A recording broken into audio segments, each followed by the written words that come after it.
got the right. Maybe be human. Why do we keep screwing? Is there a motion to approve the minutes? I mean, All those in favor of approving last meeting's minutes, please raise your hand and concur with the comment. Aye. Any opposed? Any abstentions? The meeting has been approved. All right. Done this before, I try to practice. I've been practicing this year.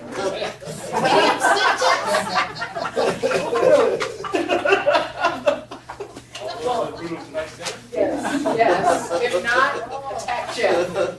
So I want to thank everyone for coming out to today's meeting, February 5th. I want to thank our members of the audience and public for coming out. If we can take a moment just for you to stand up and introduce yourself. Actually, after the meeting, we'll have some time for you to make public comment. And if you're interested in making public comment, we ask that you would sign your name and public comment. So we'll start with Lamont. Stan. So introduce. I hate standing. Lavon Easter, Portland Commission on Disability. Hi. I'm Mike Tabor, and I'm filming for independent media and putting it on joeanybody.com. Hi, I'm Tamara Kennedy Hill. I'm Director of Community Relations at Travel Portland. I'm Amy Simpson, and I'm a Hatfield Fellow with the City Budget Office. Awesome. Thank you all for joining us. please help yourself to food. Please do. That's great. We've approved the minutes. I believe Dante had to run off. Is that correct? He'll be back real soon. Okay. So it's okay. Okay, so we're going to briefly reorganize and move on to Commissioner Gathering review, which I don't expect will take 25 minutes. Go ahead. Just sorry, point of order. I think we need to amend the agenda To remove. and then vote to Okay, approve the agenda. okay. So is there a motion to amend the agenda, moving the OEHR update to, let's see, before public comment? Well, it would be before call for interest. Okay. Is there a motion to move the OEHR update before the call for interest at 5:20? So moved. Second. All those in favor?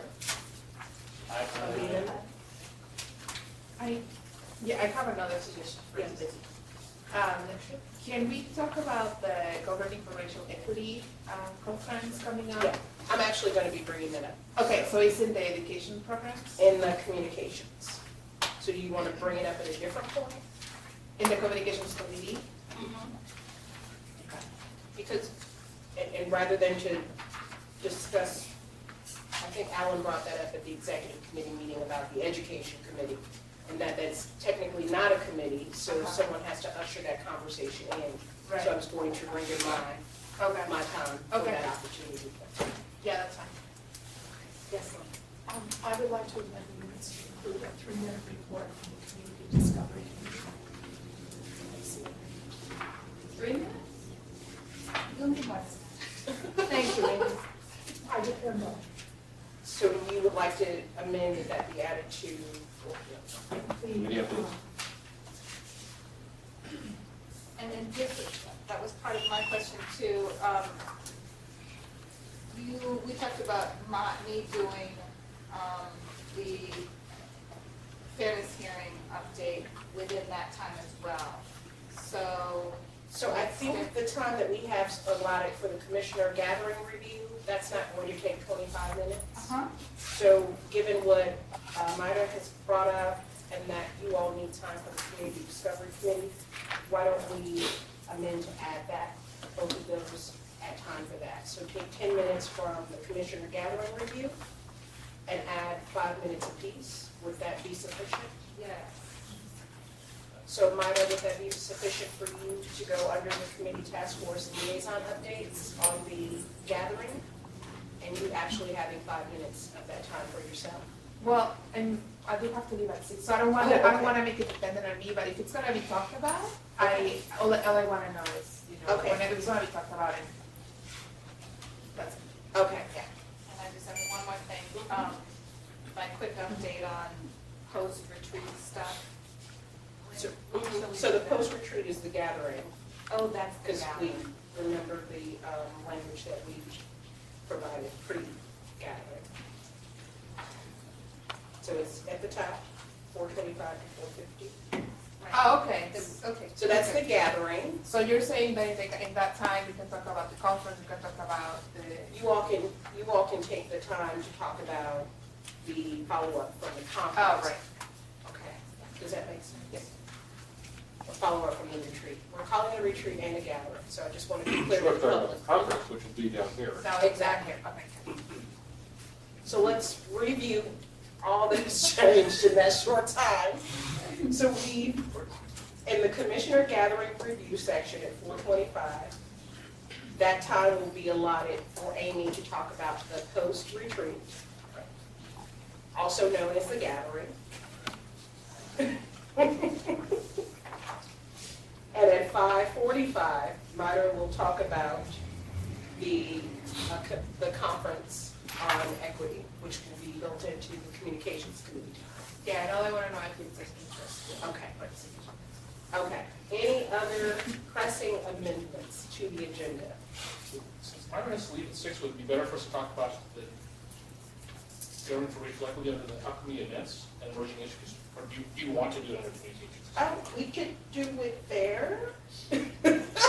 You guys are really throwing me Yeah. into that. Go ahead, Deanna. I also have to leave early at, Okay, I can attend, to get to class, so if okay. we're voting on stuff and there's gonna lose a quorum, then we should probably do that earlier. We can't lose a Not quorum. coming in next. Okay, so it's what we are. Okay. So are we all on the same page? Just to review, the commissioner gathering review time will be allotted to Amy to discuss the post-retreat notes. Time has been built in for Maida to talk about the governing for racial equity during upcoming events rather than later. Okay? And can we make an amendment to put the OEHR update back to where it was? Oh, right, yes. Sorry. So this is gonna be a long meeting. Reverend Lord, it's not always like this. Okay. Yes, it is. All right, so here we go. Is there a motion on the floor to accept the amendment, to accept the meeting agenda as amended currently? I think we had a motion for Amy and a second for Lloyd. All those in favor? All those opposed? Any abstentions? The amended meeting agenda has been approved. Yes. Woo! That was a way to haze me, guys. Thank you. Thank you. Whoa. Okay, so moving on to the OEHR update from Mr. Dr. Taves. Hello. Hello. Everybody doing? Good, excellent.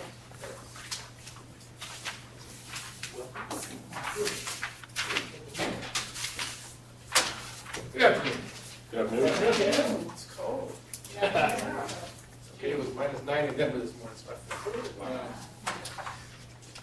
just wanted to give you a quick couple of things. One, on the budget, our budget has been submitted, and the budget for the Human Rights Commission was left, at least in my mind anyway, the same as it was submitted last year, so I don't expect any changes. The budget that was submitted essentially was, the mayor was calling it a stabilization budget, there were no cuts. So the budget that went in was essentially the same budget as last year, and we are, though, however, asking for an additional position. And so we're also rearranging some funds, which we have to give permission to do, to address concerns about or additional expectations for translation services and sign language interpretation services. So the expectation is that certainly Commission on Disability, but also hopefully Human Rights Commission and other entities around the city will begin to be able to outreach more to those communities that either don't speak English as a first language or need sign language interpretation, and/or gain members on their committees or commissions for that same regard. And so the office is going to buy 2 pieces of equipment that only has at this point that is translation ability with headphones and then microphones, et cetera, so that we can then loan it out to other bureaus as well. And then the other piece was the request for an additional staff person in the office that would be program assistant, or assistant program assistant, I forget what exactly it was. But someone that can come in and be a support to cross programs, so they can free up some of the time of our program staff who are just swamped, but also doing things like ordering food and taking notes and other things that we can hopefully allow them more programmatic strategic time and allow the assistant to assist in some of those more administrative tasks. So that's the budget. And then the second piece on the position for Human Rights Commission staffing, half-time staff for that. We received, they closed it yesterday because of some glitch in the system, and it was an extra day that it was open. Long and short, we received 278 applications for the position. And so HR is currently vetting those just to determine minimum qualifications. And then we will receive those, and we're going to take a couple of our staff, we're going to go through those and vet those down to 20 or 25. And what we would like to do is have what we did last time, we called speed interviews. And so everybody comes in and gets about 15 minutes worth of time. If that, I think last year we did 10 minutes, I don't remember what it was. 15? Was it 15? Mm-hmm. That's how we got Jeff. That's how we got Jeff, so we probably need to do a much more in-depth kind of process. But we'll do speed interviews and then whittle that down to probably 5 or 6 at the most, where there'll be a panel that we will then interview those in person for a much longer period of time. Whittle those down to probably 2 that will interview with me, because I'm not going to be in that. I'd rather let everybody else be involved in that. Give me the best candidates, and I'll be on it. So that's how we're looking at doing the process. And so expectation is that some will be a part of at least 5 to 6 piece, and we're looking at maybe having, seeing if there's interest in having any of you, one of you, be on speed interviews. Although I know there are members of the commission who apply for the job, so I don't know how awkward that might be. So I'm thinking that through, or you could help me out thinking through. So that was thought on the process. That's really all I had to share with you, I think. Questions? I'm really glad to hear about the translation interpretation. That's what it is to add for the 14-15 budget, right? So that's not something we wouldn't have until after July. Oh, this is probably a good time to recuse myself. I applied for the position, so I'll just put it on the record that I'll remove myself from the process. And just to be transparent with the public, we have been notified that 3 commissioners are in fact interested and have applied for the position. They include Ashley Horn, Alan Mazzo, and now Sam Sachs. So we just want the public to know, be very transparent about that process. Thank you. If you're looking for any other people to help, who was part of the first process, if I have a temporary significant EY, like put forth to assist in any of the process part that you mentioned. At the very beginning? I'm sorry, in terms of the interview part? Yeah. Yeah. Okay, well, you're to blame for me too, so. This is true. You try. Fool me once, plan on me. Fool me twice. You're to blame too. Okay. Thank you, Dr.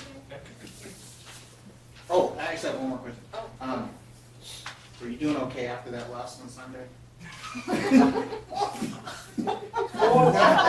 that what wear the jersey? It's okay. I just want the record to reflect, but I see what you're wearing. I just want the record to reflect, the guy wearing the jersey was not the one that made the call. I guess we narrowed down who's not applying for the job. You know, I went through the mourning process, the grieving process, but I think I'm okay now. You went through that process early in the game. Yeah, I was gonna say, yeah. You know, when I was getting texts and emails from my boys from all over the place, one of them was a picture of Hayden with a picture of Stevie Wonder superimposed over his face. That was my day. That was my day. Thanks. Thank you, Dante. Okay. Okay, next on the agenda is the Commissioner Gathering Review, also known as the Recruiting Review. Time is for Amy, after the OEHR update. Okay. So, boy, I didn't expect this much time, so let's see what happens. So basically, I emailed you guys notes that that resulted from the notes we made during the retreat. Basically what went on to those easels as our parking lot. So they're just in the form of to-dos. I have no other notes from this retreat other than our next step and to-dos. And we might as well just go through some of these quickly.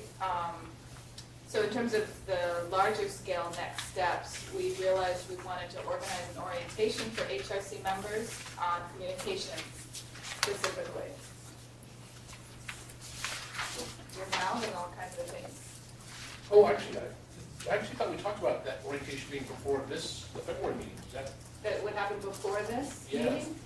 Perhaps we talked about that, but it just Okay. didn't happen. And so, you know, we should figure out a plan for that. We want to pause and figure out a starting plan for getting that together. Why don't we go ahead and go through Okay. and then revisit that? Mark it. As well as organize an orientation for HRC members to cover items we didn't cover during the retreat. And so specifically, those things we marked were professional development, committee for foci, what committees are focusing on, a synthesis of what we covered. This was from the notes, but that really didn't make sense to me. Does anybody have that in their memory? We could just scratch it. Okay, let's scratch that. Malloy wasn't able to be with us. Now Diallo to do his report of nominating and HRTF. Diallo read his notes, so that's something we might want to consider rolling in. So the second piece that we want to figure out how to organize. In terms of individual assignments, people were volunteering for. Executive committee was to have a conversation with Dante about gaps in support and getting involved in the hire process. Staff, sounds like that's in the works. Great.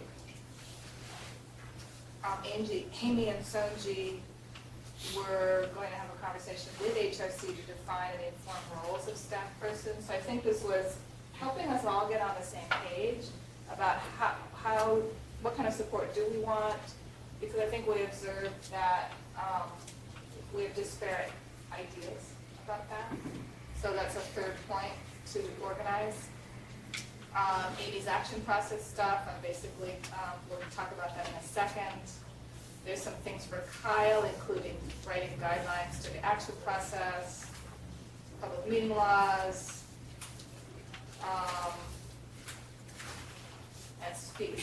and public speaking guidelines. Diallo was going to write document about attendance requirements, flexibility with that. Ashley and Diallo working on a recruiting matrix, and Linda is going to do some work on CDC and public forums. Are there any dates attached to this? No, we didn't do that. You think that's a good idea? Sure, at this point, yeah. I'm sorry, could you repeat that? I was saying it might be good to attach dates to these so we can, so they're not kind of hanging out there. So we can, since you've gone through, we can do that now. You want to do that now? Yeah. Okay. So let's start at the top. So the first one was orientation on communications.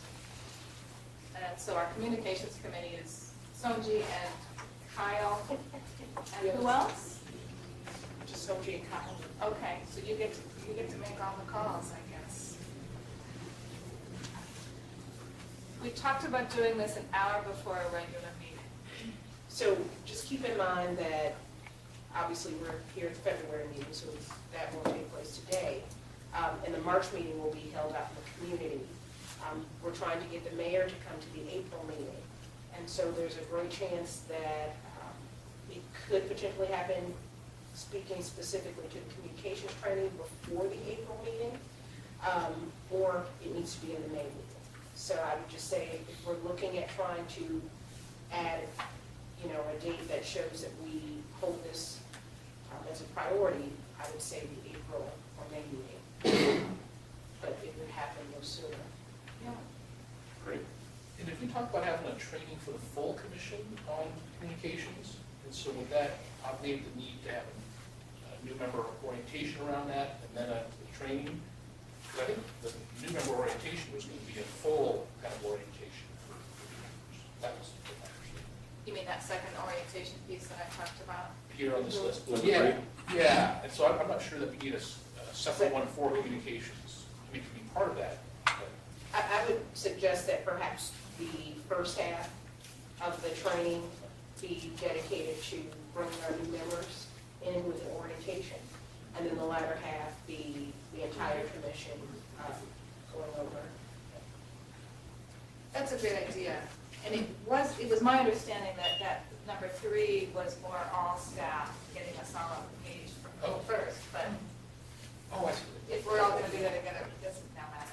Yeah, I think we definitely need an orientation for our new members. And I'm one of those. In addition. In addition to the communications. Uh-huh. Okay. Okay. Yeah, I'm sorry. So I'm wondering if we should make it later because nominating committee hasn't met to fill the role. So are we doing? Just be safe. Okay. So if I'm not mistaken, just to make sure that we're all on the same page. Well, and then, sorry, so I'm following up on what Deanna said. Not only do we know who is Benita, but then if one of the 3 applicants for the program position selected, there's going to be no vacancy. We'll know by then. And they don't have to be confirmed by council to go to the training. No, no. But we need to build that in as well. So later. So ideally May. Sounds like it. Is that weird?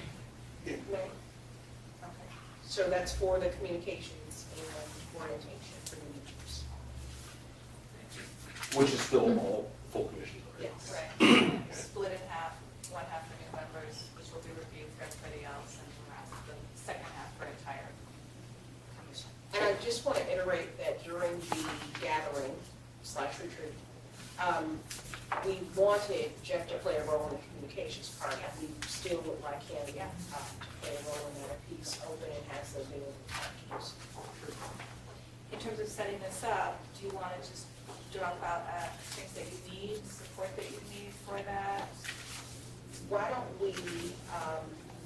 don't I, after this meeting, send a rounding list of ideas for how the overall communications training will look, and then get feedback from you all on what areas we need to provide specific interest or support on communications. I know I've received some individual emails from folks that I'd like to synthesize and include in that agenda or in that training, but definitely if anyone hasn't necessarily looked at communications as something that they'd like to be trained on, I'd like to hear from you what are some of your interests and challenges with communications with your committee. So, And then for the second piece, shall Ashley and I just get back together to the drawing board and pick up where we left off with the planning of the retreat before? Because that was already in the works. I think that's fair. What does everyone here think? I just wondered, so the first half So let me, so the May meeting, we're starting at 3, is that? Yes. Okay. And so for the first half hour, that will be your presentation, discussion, whatever we're going to call it, honestly. The second half hour is covering the items of number 3 on Indian's list. Any points? So a general orientation for new members. Okay. So going through, I think specifically going through the binder, some of those issues that we may have with bylaws, going and asking questions. I don't know if anyone has actually had that opportunity to raise questions about, you know, what do we do with bylaws? How are those things used? What are key questions? How do we ask those key questions? And so I don't want to assume, and I think it's right for you to state that now, but I don't want to assume that everyone's on the same page as understanding what's in this binder by just handing them the binder. Yeah, these pieces, from my understanding, were not necessarily from the members. So what's available for professional development for all of us? I don't know that we've ever talked about that. Right, so that piece, I believe, those were just general ideas that came up. But we really want to focus on providing an orientation to new commissioners. So are you reading something different? Yeah, I think we're kind of on a different page. Okay. So help close the gap for us. So for piece 3, which was pretty much what we didn't cover at the retreat, which is not necessarily for new members. Okay. I think the question is, if we're going to do a new member orientation in May before the general, when might we do that third piece? Sorry, let me back up. Maybe it's confusing to call them both orientations. Maybe So- number 3 should be called something. There's 3 things. There's It's communications there's training. communication training, there's member orientation, and there's follow-up on the gathering retreat. Right. Yeah. Retreat gathering. So it's gathering follow-up. So if we were to start at 3 p.m. and allot 30 minutes for all of those, would that be sufficient to start our meeting at 4:30? To do the 3 pieces.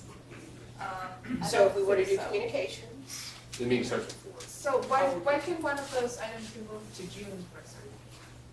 Right, so it's just an hour, half an hour, and then the other one, yeah. and which of those would we want to move to June? Communication. Does everyone agree with that? Read so quickly. That's what I would suggest, that might be the one that can wait. So there's a full orientation on May 7th, and then you're going to meet before the June meeting early also for communications training? That's my Is suggestion. that what you're suggesting? Yeah. I have to miss that June meeting for. Yeah. No Yeah. excuse. You and Kyle, For what? your personal excuses. For her daughter's wedding. Only child And his, Her only child. his newborn. So you'll meet June 4th on 3 o'clock Okay. for the communications. Now, you need a full hour, because it was a half hour before.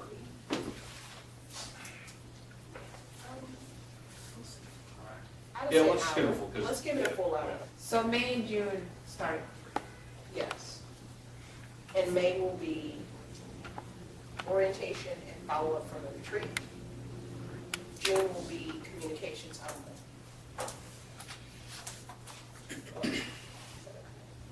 Anybody else? Damon? Okay. Okay, beautiful. Deanna, your thoughts on rating attendance requirements and flexibility stuff and your timing? Yeah, I mean, I feel like we can get this done in a month. So by next meeting. Okay. Oh, Go ahead, okay. Sam. I'm sorry. Is there a change to the attendance requirements? Are you talking about for the meeting?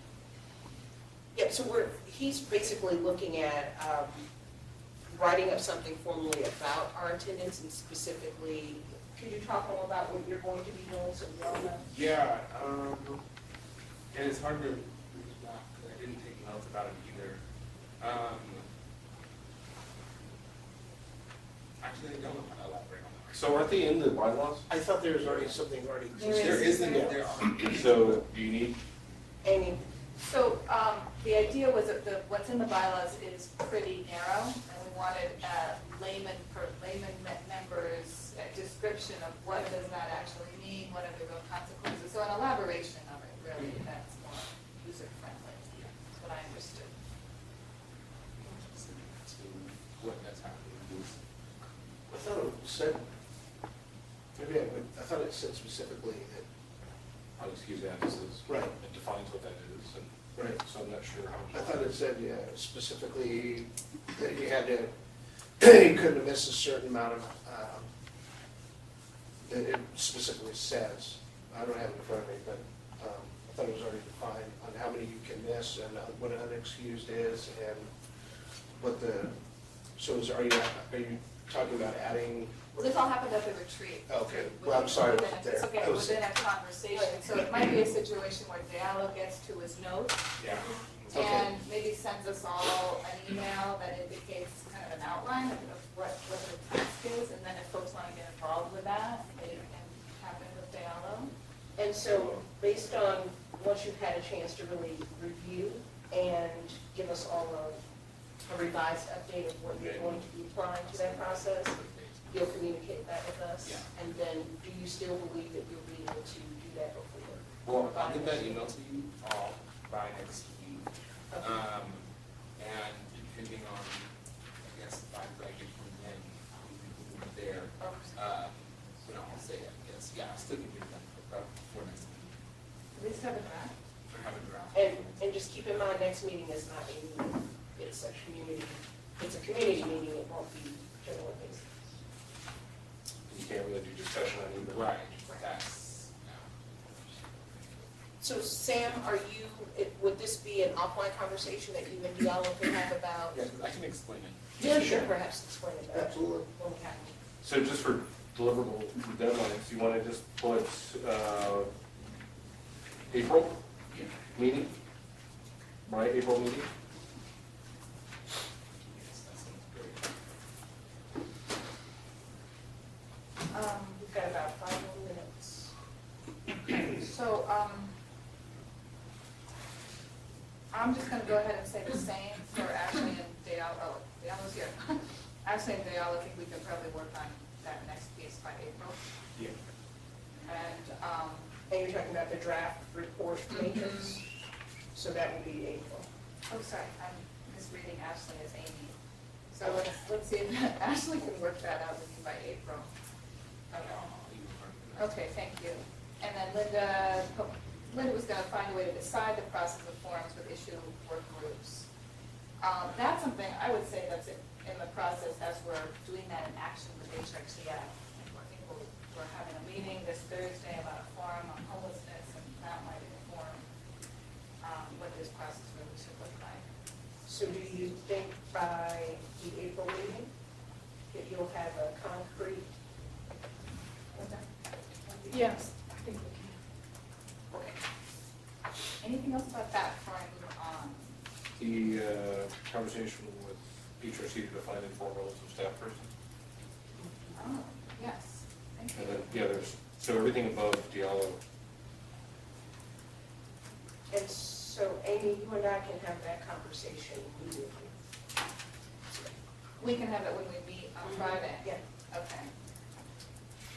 And we can report back up on that in March. How's that? You want to give Kyle until April? Yes, I can. think. I'll tell Kyle that we're encouraging April for that batch of things for him. And I'm doing all those other things right now. Okay, you're about to go into the My stuff action is done. process. Any, other questions? Did we lose everyone on track? Okay, I'll send a follow-up notes about that. Okay, so the other two pieces you guys have are the flow chart. Wow, you guys did such great work on this. And so my biggest dream is that this is the second to the last version for a while. And so what we wanted to do with this was to put it in play. I've put it in play once now, moving on twice now, but it has to work for everybody, not just me.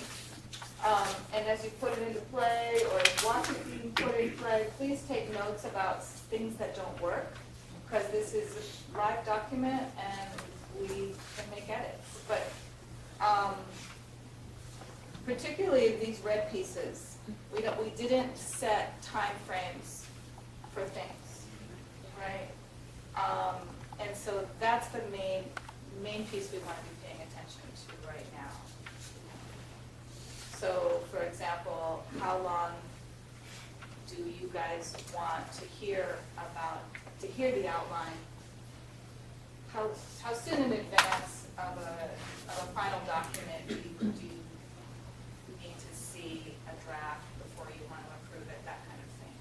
I've noticed in my experience that a lot of this has to do with the fact that we're volunteers and our work has to weave in to our job situation. So sometimes things are in a rushed manner than they otherwise would be. And then, so I guess let's send those recommendations, concerns directly to me, and I'll just collect them and we'll address them as they come. So just to clarify, anyone who's having difficulty understanding what this document is, this is a process for action. So anytime that there's a request for communication to go out, a statement that requires feedback from the executive committee and the rest of the commission, Amy has put together this process so that we have some finite idea of what that process looks like. Is that when we all agree that this is before us? I would just like to add, it was a process created by all of us. And that has been going on for quite a while. And it included Ashley and Kyle and a whole lot of other people. But yeah. Are we going to discuss some disagreements another time, or you're just taking feedback and then? Because one thing I want to bring up is the timeframe box, especially in this application that we're currently going through. Yeah. So for instance, I think we're going to talk about the DOJ fairness hearing. So you've put that under rapid response, but that hearing is actually February 18th, which is after this meeting. So my sense is that that actually should be a regular action, because it's a request that could have come to this full body. And I recognize that the reason it doesn't is because we don't have time in this case, but it's not driven by the fact that we didn't know the date. It's driven by the fact that we're busy. So I want to be cognizant of that, because there's a descending level of vetting as we move down from regular to rapid to urgent. And so this may not be an example where there's where less vetting by the commission results in a less viable product. But there may be instances where that's true. So I think we need to be careful about how we actually apply this model. So what I'm suggesting is that the DOJ fairness hearing is applied incorrectly. It should have been a regular action, not a rapid response. So it's the classic, your lack of planning doesn't create an emergency for me. So we knew the hearing was set a month and a half ago. So we should have been planning it as a regular action. So I think we need to be cognizant of that when we, because what I don't want to have happen is have somebody come to us and say, this is urgent, all I need is for you to sign off on it, because they have an agenda. So that they can use the process to forward their agenda. And that's what we want to be careful of anytime we have processes, for me. Yeah, and that's why I've been aware of that, that possibility as I went through this. We talked about doing it through regular action, and then when I was able to sit down and realize that we're not going to have time to get a full draft together before this meeting, those kind of things can end up happening with this process. So, exactly, we've got to figure out a way to maneuver around that. So I know we haven't walked through this all the iterations and everything, but I mean, situations is at this meeting, we have delegated Yeah. the right, the authority to author a statement to a group or a person, which would have fit within to me, would have fit within the regular action framework. But, okay, we don't have the full statement yet, but maybe here's an outline or whatever, and these are the 1 to 3 people who are gonna work on drafting this, a final draft will be sent around prior to going out, whatever. Yeah, and that might be something that we decide to do in this instance, when we get to that. Is regular, rapid, urgent defined? It's defined in the green. No, I mean as far as timeframes? In the Kind green, of, yeah. vaguely in the green. Okay. You see it, Sam? I do. What'd you say? Kate, I'm sorry. Did you have a comment? Well, I'm still learning, of course, at the beginning of this learning curve. And so, I think my question was answered. I was gonna say, when it's a situation when it deals with like a lawsuit and the city of Portland is part of it, you might, those are the types of situations you might wanna just take an extra meeting to deal with. I mean, I think this, like the issue in itself and the window of opportunity to actually do something, I would think that we would want to make room in that chart for those things to step up and not be regular, even though the date is after. So Amy, are you going to take all of those recommendations into consideration and revamp this, or? Or would- Well, I think it needs to be more formal recommendations. So, I mean, Alan you might wanna send that directly to me with recommendations about how you see what needs to be Well, I think you're changed. right. I think it's tightening the specifics about Yeah. this. I'm not Is sure. it rapid? And I think I hear Sam asking about still the rapid, urgent, regular, more clarification on Right. what that is. So like, for example, if we hear about an event, we didn't for the fairness hearing, you're right, that could have been worked on a couple weeks ago. But if we hear about an event 2 days before the next meeting, that's really not enough time to get something together to make it a regular action. So, I'm not sure, honestly, how to handle that, but it's worth looking at. To me, one of the things it points out is that it puts this is one of the intentions of this, it puts a heavy burden on this action lead role. That the person moving this through the process needs to be responsible for identifying schedule, timeframes, and moving it through, so that that person isn't the chair. So that it's the person who is holding the passion for that action. Otherwise, it's a great burden for the chair to shepherd those things. Does that process become a barrier for certain issues to come up? Because, it's a lot of work to do and. Yeah. Yeah, I think there are a couple of good examples out right now. Mhm. Trader Joe's and Majestic Grills. There's just heavy lifting to do on some issues, and until you have a person that's ready to do that, that's that time. It's not going to really get done. Is that your? Well, I think so, because Amy brought up, when we were having problems getting folks on the commission to throw their hat in the ring to become chair, Yeah. she asked, what are the barriers Right. for these people to do this? And what I'm worried is, now we have a process that creates barriers. By the way, it's a great process, I'm not saying it's not, but I'm just trying to figure out if something comes up and says, yeah, I really want to push this forward, but I don't really have time, so we're not going to bring it up. And then that becomes kind of an arbitrary way to bring up issues for the commission to focus on. So, Right. it doesn't seem as What's the intention? free, and again, I don't always like to bring up problems and not have a solution, but I don't know what that is. So, I would say that the ultimate goal is that action can move through smoothly and efficiently, and that action has maximum oversight by HRC and our committee. The largest amount possible. How do you do that is the question.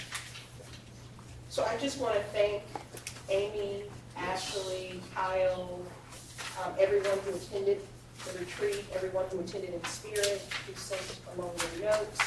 It was definitely a gathering that we learned from, and I think we left with some immediate action items. So, and thank you all for raising your points today. It sounds like that we are going to allow time for those recommendations to be sent to Amy around the process. I'm not gonna have specifics. Okay. We'll just, unless you can wait until after. Yeah. Okay. I don't think that. So, Okay. I would say let's continue the process, but be aware that. Got it. Just one last piece, same goes for this roles and responsibilities. I updated it based on your recommendations and requests. And take a look at it because, I mean, I think eventually we'll be implementing it and leaving Rich and Riala's work about meeting expectations, especially. So, If you could, oh, sorry, go ahead. so send those thoughts to me, anything that looks off, and I'll collect those too.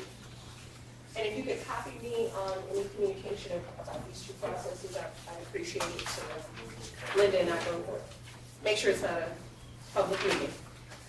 Not a public meeting. We're not talking about this chart. We're not trying to avoid Is there public something meetings. else different? Any responsibility? I think that is the same. I got the sense that that's what. I don't have a bylaw proposal. No. Okay. Thanks, Alan. Okay, moving on to upcoming events and emerging issues. March HRC meeting. So I passed out to you, and I didn't send it to you earlier because I did not want anyone to be confused that this was the agenda for today, frankly. That could easily happen. So you're talking about the proposed. Proposed community outreach meeting, and I passed out some extras, I think, for hoping that ended up down the table. Okay. Dan, you got one? Yeah. Yeah. Okay. I'm just gonna set it down. So what this is, we are proposing to take our meeting out into the community in March, and we would like to go and meet out in East Portland. We want to meet the David Douglas School District. And for community outreach meetings, what I've done on the front side of this page is just give some verbiage about what we'd like our goals and objectives to be when we are out in the community. As we talked about tonight, we're not going out to hold a regular business meeting. We're not going to be voting, talking about process. And what I wanted to talk about in East Portland is winnow down our topic to talk about housing and talk about housing choice and how that drives access to opportunity. And one of the reasons that we wanted to end up in the David Douglas School District is because its constituents are reflective of folks that have been experiencing displacement here in Portland. So I gathered a bunch of statistics, I didn't put them out and bring them with me, but the makeup of the David Douglas School District over the last 10 years has seen a market change. It really represents an inflow of folks that have been displaced from communities like North and Northeast Portland, influx of folks who are foreign-born immigrants there. Free and subsidized lunch program, 82% of the students in the school district are free or, there's no word list, reduced cost lunch program. The demographics is about 55% white, down from about 70% 10 years ago. So it's reflective of what we're seeing in displacement from the inner core of the city to the outer parts of our community, not just East Portland, but to Vancouver, Hillsborough, Beaverton, and such. And if you follow the series of the Oregonian, you also know that one of the issues in East Portland is the lack of things like parks, things like grocery stores. We're hearing from folks who provide social services that they have been caught behind the curve in being able to provide services in East Portland because of that displacement. So now folks are separated from the places that services are available geographically because of their ability to have choice around housing. So we saw last year what the Housing Rights Task Force was dealing with the Section 8 vouchers, that one of the places that has seen a major increase in Section 8 voucher holders is East Portland. If you work with the Fair Housing Council of Oregon, they are seeing an increased level of housing discrimination complaints in East Portland. So we know on the ground that it's a place where housing choice and opportunity are being disproportionately displayed. So what we'd like to do is go out there, have a meeting that allows us to, as a commission and the group gathered there, get a sense of history, geography, and demographics out in East Portland. We want to learn about the dynamics around housing displacement, again, just like I discussed about in East Portland. And then we're going to hear some discussion about increasing participation in city decision-making processes. And if there's time and the need, Kyle will give us some awareness about foreign long-term trafficking and the outreach that they've done in East Portland. And then the biggest portion of the meeting is going to be for us just to have an opportunity for community members that are there to share their experiences with us and other folks that are attending. So as far as the way we want to get people to the meeting, we're going to hopefully after we approve the topic and generally concept for the meeting, we want to create a flyer that we can, for the event itself, and get that out to some key folks to invite people to come to the meeting and have that conversation with us. And so on the back of this is the agenda that I proposed for that meeting. Thanks to the executive committee and for Myra helping work on this. It's whittled down much more than from where I started. And I'm still actually interested in pushing one more piece into it. But we would have our regular type of welcome gathering. But then also that first piece was where we want to get some folks there that can give us that introduction to demographics out in East Portland. I've spoken with Laura Leonard, who is one of the advocates for the East Portland Action Plan, and she suggested that she's got some community members that could come and give us that information, not her necessarily. And I know that David Douglas is active in equity work, so we can try to contact them and see if, since we'll be in their facility, hopefully they might have somebody that can talk in a sense. And then we'll talk about the work that we're doing and that HRC, how we got into housing rights. And I'm going to ask Malloy to help us talk about that and the work that we're doing. And I can help foster that discussion. The other person that we've met with and talked with is Andrea Valderrama in Commissioner Novik's office. So she is a policy advisor who specializes in East Portland. So we met with her and said, she said that she likely could come to the meeting. I'll confirm that. And she's willing to talk about how folks out there might be able to increase their opportunities and participation in decision-making processes, for instance, the budget process is going on. And I think we can also give some folks information about city commission opportunities that might exist. Definitely, I know we've had some conversations potentially with Commissioner Fritz's office, for instance, now those opportunities. Alan, I just want to make sure, did you have your hand up? Mhm. Okay. I see it. You may have Trying Harvesty as well to talk maybe about the Safe and Sound event at Rosewood potentially. Is that my understanding? That's actually on the outreach plan, Okay. because one of the things that, Amy and Sonji and some folks attended the event out there at Rosewood, and one of the things we said is that we were willing to. Yeah, I was there too. Yeah. So I just wanted to make that potentially as a follow-up for us, having told them that we would be back out to East County. Okay. But not necessarily inviting Joanne to speak. Okay. Well, my question had more to do with, is there space, or could we consider reaching out to someone from East Precinct as well around criminal justice issues, and letting them know that we have this other community as well? Yeah, I think so. I frankly, when I first started talking about this meeting, I actually wanted to talk about housing and law enforcement. But in talking with folks, I think that the more we can focus the meeting, the better chances we'll have for participation and depth of knowledge rather than breadth. But so the other part of this agenda, there's an hour-long part for folks to have conversations with us. And I think if there are folks there that want to have that conversation, Damon, I think we would certainly entertain it. Because it's all part of what's happened in East Portland. It's driven by housing, but the result that we see on the ground there certainly is related to law enforcement and some of those other issues. So you're saying during the time allotted for conversation with communities, that's when that type of conversation would be raised? And a person from East Precinct? Can we at least invite some? So put them on the outreach plan? Yeah. Yeah. I also like to suggest human solutions for the outreach plan. And so East Portland Action Plan has a housing subcommittee. It's actually chaired by Jean. So there's a chance that she's not. I'm not sure of all the issues they work on. I think we all have. Yeah, y'all. Yeah, I just wanted to say, if I could possibly, maybe help you guys out with number 2, about housing choice. Yeah. My little brother goes to Ron Russell.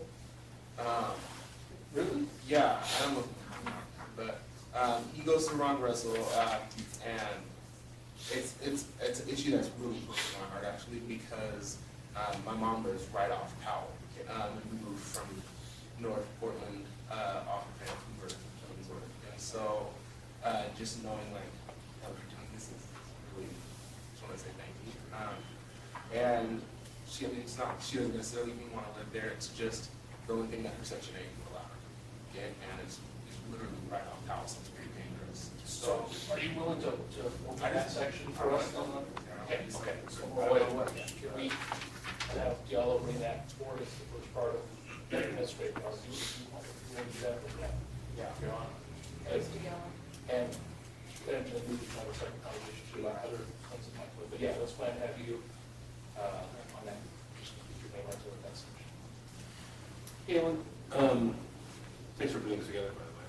This is a lot of work. Do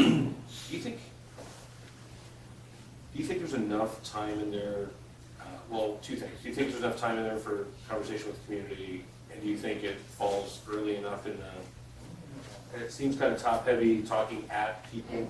So I appreciate that comment, because I actually toyed with it. I don't like the housing choice and the public participation piece. I kind of feel like we should have the community conversation right with the housing choice piece. So maybe not even segregating them. Yeah, okay, that would maybe make it. And it would take some, facilitation savvy, but Yeah, okay. as long as people have an agenda in front of them, they know that they would get a chance to speak and that there would be some.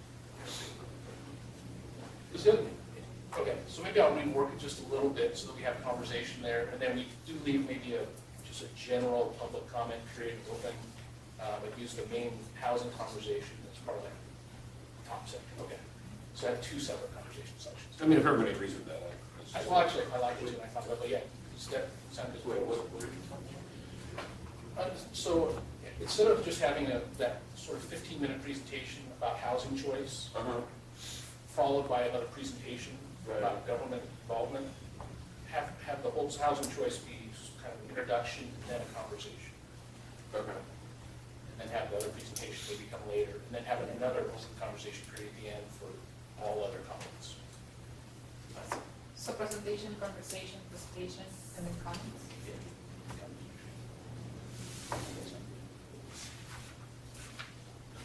I don't think that's good. With my thought.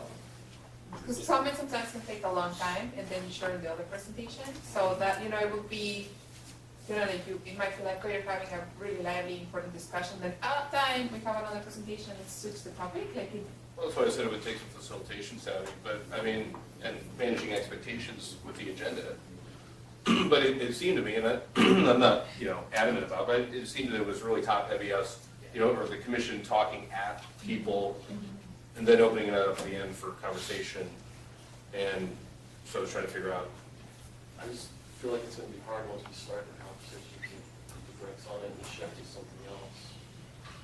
then maybe shortening it, I don't know. That's actually what I was thinking, was significantly shortening. So less making them presentations than introductions to topics, so that folks are, it's not Just kind of, everything in the world is just, here's who I am, here's an opportunity that I think I present. If you want to talk about it some more, let's do that. That's the presentation. Or maybe it's a panel that people know who the folks there are, what their specialty is or what their. So having those brief intros, Yeah, just brief but intros, allotting but- more time for the community to have discussion is what I hear you saying. yeah. Does everyone feel comfortable with that?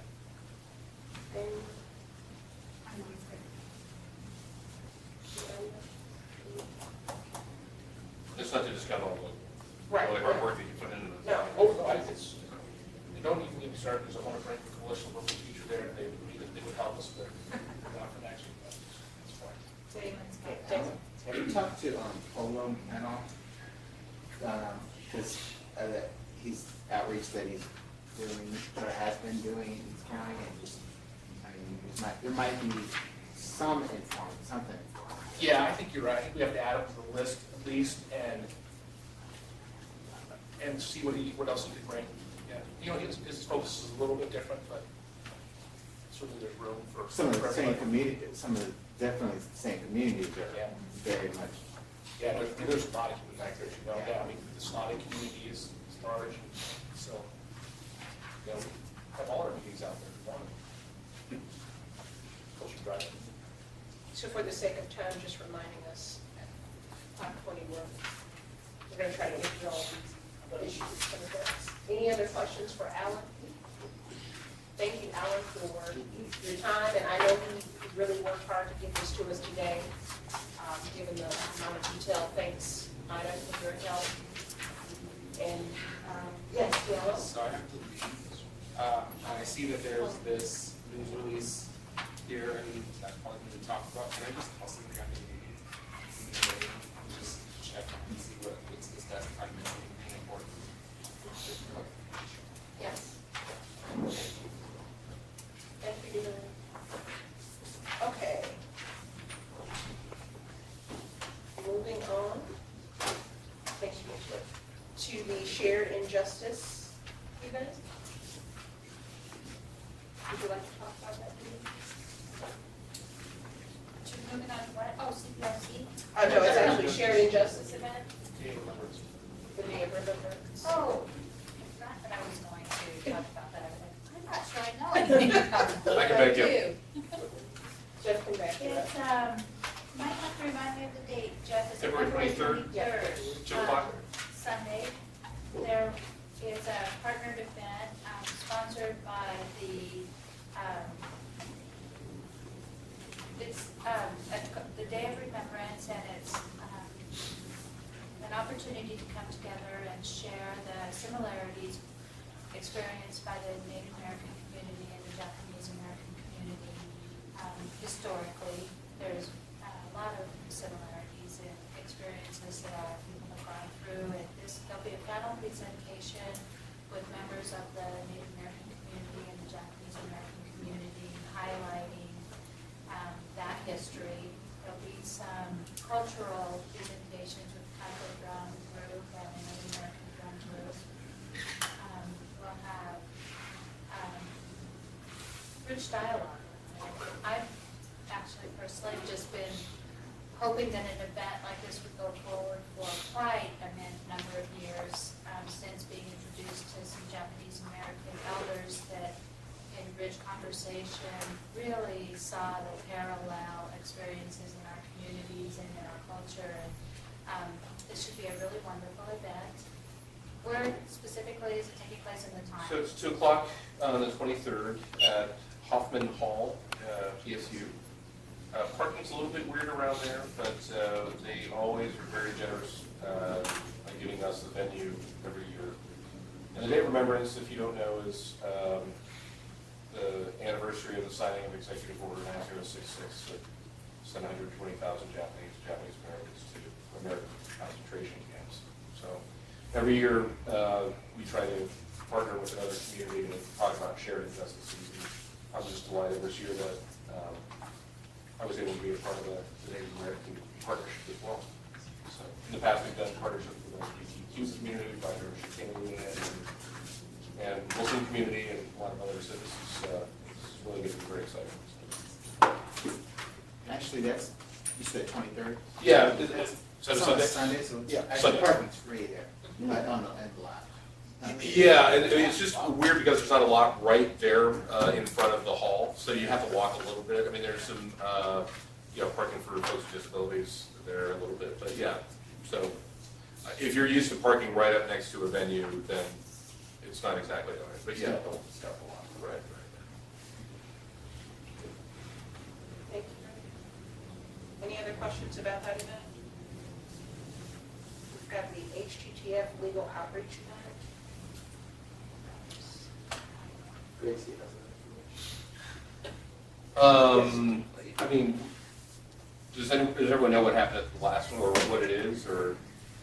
So, the Human Trafficking Task Force, had an event before that was very successful, where they were offering, free legal advice, for, folks, I would think it was focused on the Latino community, who had concerns about, well, you're on the task force. So right? stay. Yeah, so, you guys. Was it enough integration time? Mm-hmm. Yeah. And it was so popular that you guys decided to do it again? Is that the tip? Looks like we're gonna do a couple actually different meetings. Yeah, so,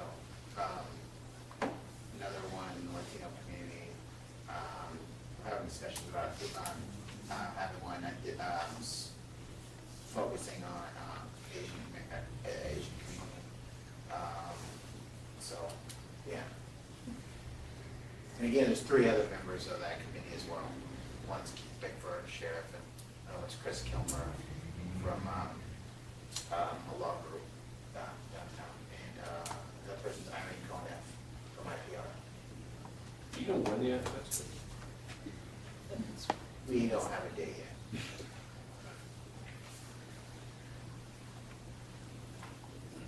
Any other comments about that particular event?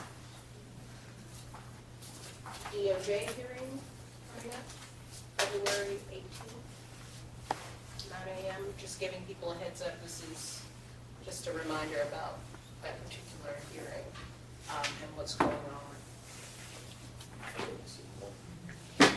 It's at 1000 Southwest 3rd. Federal Court Building. Oh, okay. Very good job. Fairness hearing? The fairness hearing. And that action that's on the table right now that Alan was referring to, I would be talking about it at CBC time. And finally, any other questions about that before we move on? We're just kind of going through those events. Can I make an announcement very quickly? Go ahead. As you guys know, I've been working on outreach for Portland protected sick time, and my contract, which is important to say, has been extended through at least the end of February. And I have cards, if you guys are part of organizations, that could use a stack of cards to let folks know about the law, either employees or employers. Please let me know if you can have some. And I'm basically the contact right now for anybody who has questions about that. Sorry? I'll just pass that. Also, the Emily G. Godfrey Human Rights Award checks, Linda and I will be going out and making sure that those are dispersed to the recipients. Just for anyone who doesn't know, the Emily G. Godfrey Awards, all of the proceeds we've decided to donate to deserving nonprofits that are doing similar or equal work in the community That the award winners have chosen. that the award winners have chosen. Who knows what they work at? MRG, is it EG, Emily's? Emily G. Godfrey Foundation. Yes. MRG Foundation, and then Aaron's was the Safe Schools. Yeah. Safe Schools, Emily G. Godfrey Foundation, and MRG. I don't think we can say enough times, especially on camera, that that's made possible by the fact that Northwest National donates to us in space for the awards and also donates to lunch. So they paid broker, we have very little expenses for And the that. centerpieces. And center. That's not even a joke, I mean, those Yeah. get expensive. So thank you again, Northwest National. Also, there's time now for Vida to talk about the Oh. governing for racial equity, which I also printed out. Right, so I mean, all I wanted to bring up is, the information that Jeff sent actually to all of us. And I just wanted to see if there was interest, and if there are people interested in attending from the HRC. Is the fee gonna be covered by the HRC budget, or how will that work? So I know I'm definitely interested, Sam, you are. So that was more like a question than what do we need to do to make it happen, than talking about the conference. Let me just say that, so if you don't know, the conference is March 25th and 26th. It's here in Portland. it's part of the Governing for Racial Equity Network, and our office is the major host of the event this year. The network includes the City of Seattle, King County, Human Rights Commission of South San Francisco, and Multnomah County as well. So, and part of the reason for the conference is also to establish the GRE network, and it's for government employees and elected officials who work in racial equity. So establishing that regional network so we don't have to reinvent the wheel, you know, in every jurisdiction, you know, for racial equity. But since since this body is part of, you know, the Office of Equity and Human Rights, we wanted to make sure that you know you're, just because you're not government employees or electeds, well, some of you are government employees, that you are certainly invited because you're doing the work. And at this time, I don't think we have any scholarships available for the event. I know those of us who are spending all our time organizing it are still paying for it as well, out of our own budget. So I just wanted to put that out there. That's what the conference is, if you didn't know. And there's also a free event with Maya Wiley, who's a keynote speaker. So we've opened up her keynote speech to the entire community, and that part of it will be free, and it's at the convention center. So if you're not able to attend the conference, it's certainly not a bad deal to, you know, also have Maya Wiley as a speaker. But so that's just the background. So. Say something. I went to the one last year in Seattle, and it was Van Jones there, and there's the sessions are really like it's not just fluff. Like if you're interested in how to apply policy or program management, they're really good sessions. It's not like, I'm sure everyone at this table's gone to some conferences and thought, okay, I'm just gonna hang out because it's a waste of my time to be in the workshop. This is not one of those. So I wonder if we want to just dive in and talk about whether or not it would be feasible, and then how to disperse funds for some more commissioners to attend. And so that we have an understanding, is there anyone in addition to Maya and Sam that's sitting here today that's interested in attending the conference? Not the free event, but the paid conference. Could Jamie, Keep your hands up for me just so that I have an idea of who those folks are. And then there are people here that are listening tonight. Abdul, Kyle, Manuel, Ashley, Diallo. And you said you might be? well, yeah, well, if it's, I don't know how much it costs. It's $250. Sure, 25. I can. Jeff, is there not any other rates available for friends of the office or? Yeah, as a matter of fact, like I said, the people who are organizing are paying the same amount. And the reason for that is, the network isn't making money, it's just that we have been given money by agencies to get us to be able to do the conference, and then we have to get all that money back to those agencies. So, yeah, it's no one's making any money off. So this conference is every year, Yeah, that's the thing.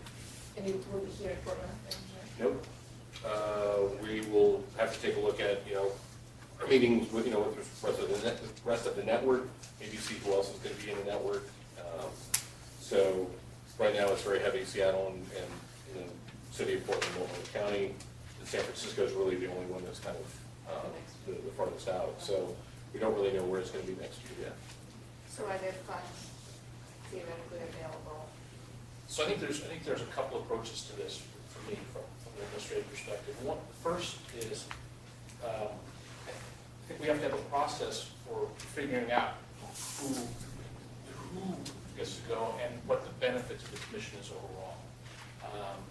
Because there's kind of a wide range. If you send one person for $225 versus sending 4 people for $900.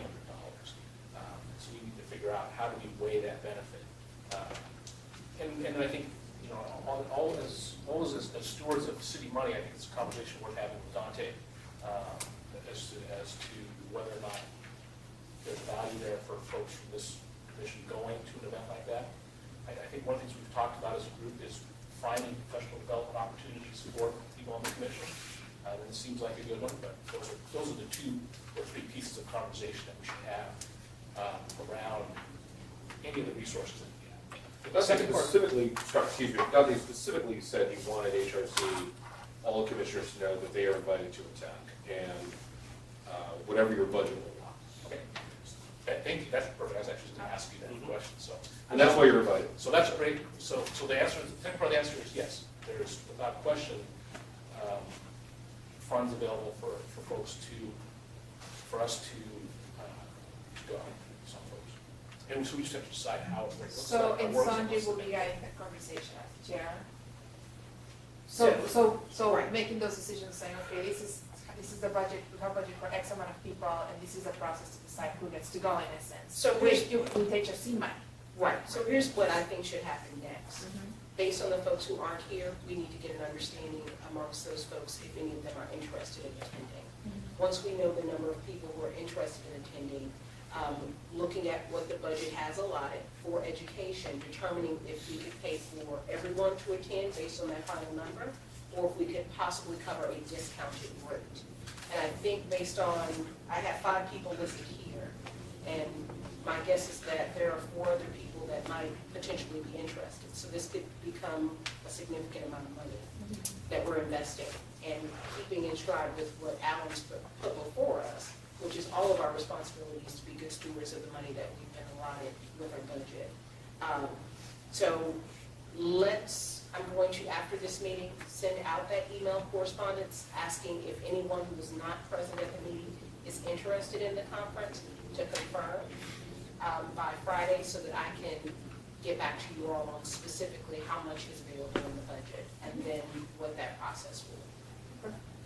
One thing to consider is that it is a 2-day conference, and maybe one ticket could be split among 2 people. And by discounted rate, so did you mean that the HRC would pay part and then the individual would pay part? Not because there's no. Yeah. Oh, Right. Interesting. And I say that and make that as a possible option because of the number of people, it seems to be growing.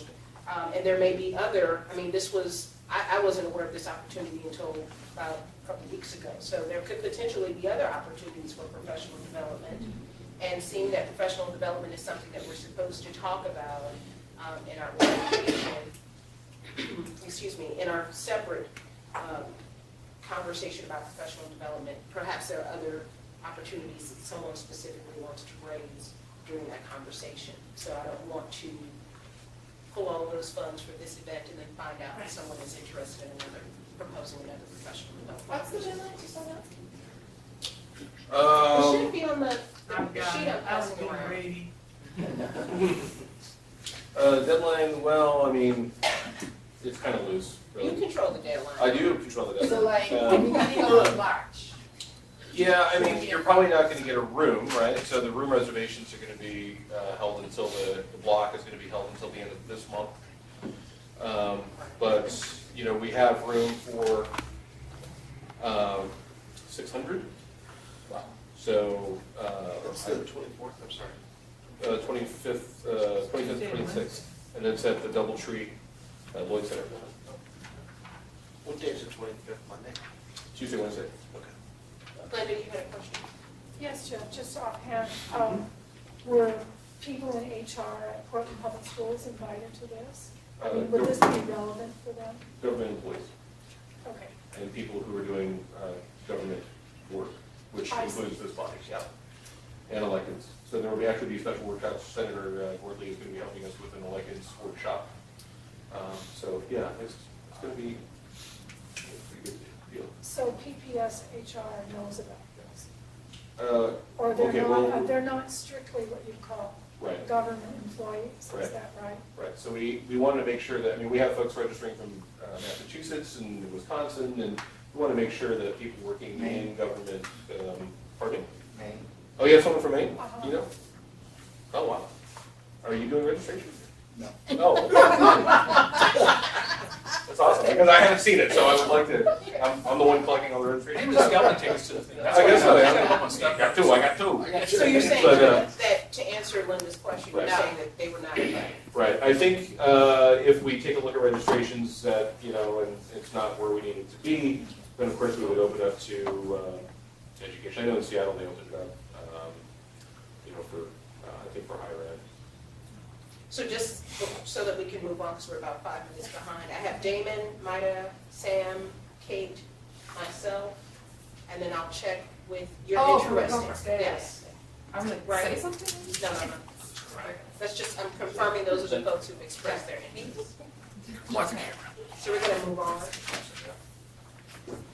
to call for interest. I want to first stop here and say thank you to Donita Fry. This will be her last meeting.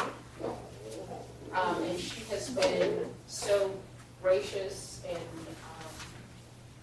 just selfless in giving her time to the development of the commission and all of its working parts and keeping the community connected with us. And I just want to say thank you from all of us for all that you've done. And you've got some really big shoes to try to fill, but we know with you being very close to people help us and help to continue to guide us. Know that you always have a home away from home. So it's been a pleasure and a journey. We've been through a lot as a commission and a couple of iterations of the work that we do have come and gone. And it's really exciting and it's bittersweet because I really will free up a lot of time to do my professional responsibilities better because this work requires a lot of time. And the commission is at a place where you're really moving forward and advancing some issues that are really close to the community that I'm from and represent, as well as my own personal values as a community member. And I want to stay connected to that and be a part of what you guys are moving forward. It's really exciting. And I am a resource to all of you and each one of you. Never hesitate to reach out to me if there's a link or a connection or a resource that you suspect I might have access to that I can lend. Thank you. And I've built some really wonderful relationships over the years in this work as well. And that's a real value and a treasure. So I will always appreciate that.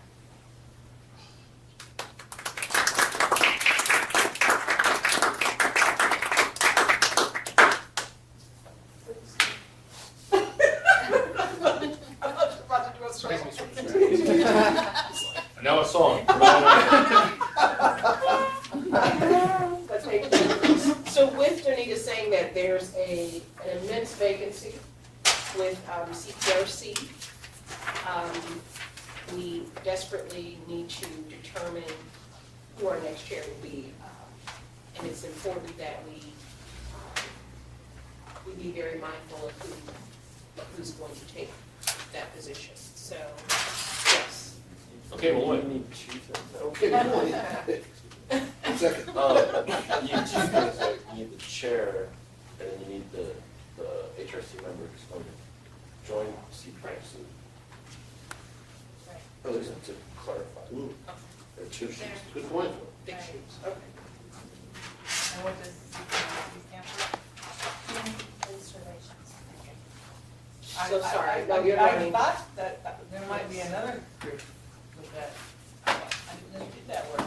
Yeah. You know, that's a subcommittee of HRC. No. So who's all? Haven't had the orientation.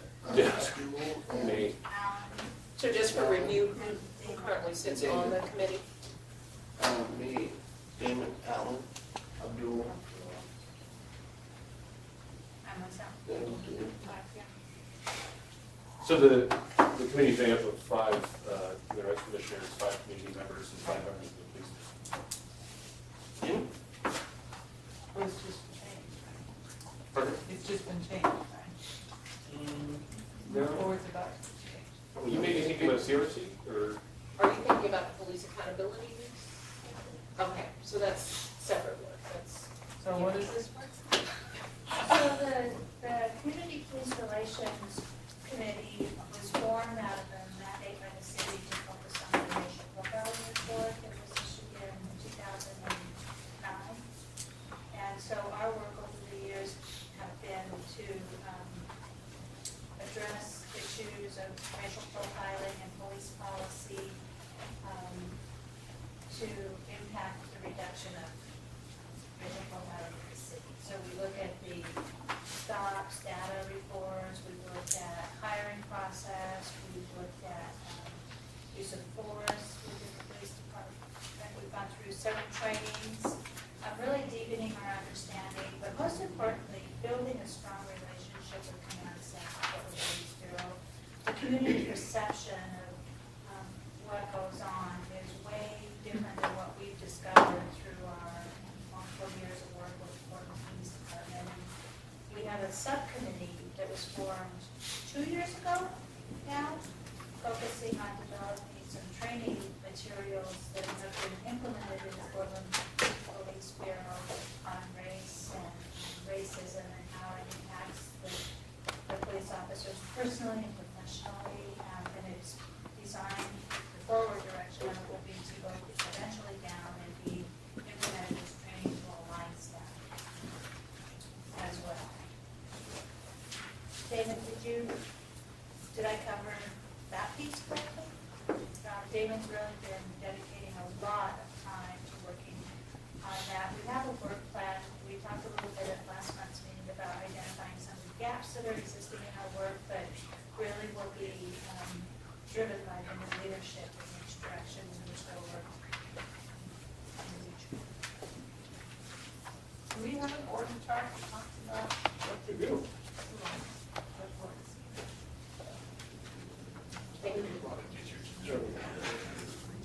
So not tonight. Just, this is a call for interest, just letting people know that there are vacancies, so that if you are interested, you have a little bit of time to get back to us. Communications chair, so I currently serve as a communications chair. I think for transparency purposes and for inclusion, someone else needs to sit as the chair of that committee. And I know that there may be interest elsewhere. So I just want to make that opportunity available. If no one expresses interest, I will continue on as the chair. But I do want to make that available if someone is interested. The PCOG, the other Portland Commissioner on Disability. LaVon is here, but we really, in taking on the role of chair and as a commission, we've really got a resource in the relationships that we can develop with our fellow commissions here in the city.